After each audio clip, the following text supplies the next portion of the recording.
அனைவருக்கும் பசுமை கனவுகளின் இயற்கை தோட்டத்துக்கு வரவேற்கிறோம். இது எதிர்காலத்துக்கான நஞ்சில்லா உணவு தேடல். மேல் லேயரில் நான் உங்களுக்கு ஆல்ரெடி காமிச்சிருப்பேன். மேல் லேயரில் பீட்ரூட்டு, சின்ன வெங்காயம், கேரட்டு போயிட்டு இருந்தோம். இப்போ கீழ் லேயரில் என்ன பண்ணிக்கணும்னு பார்த்தீங்கன்னா, இதில் வந்து முள்ளங்கி. இப்போ இதை காட்டுறேன்.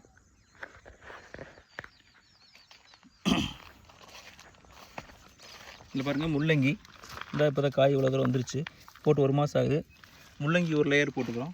அதுக்கப்புறம் வந்து நம்ம மக்காசோளம், அது நம்ம சாப்பிட்ற சோளக்கருதுன்னு சொல்லுவாங்களே, மக்காசோளம் அது.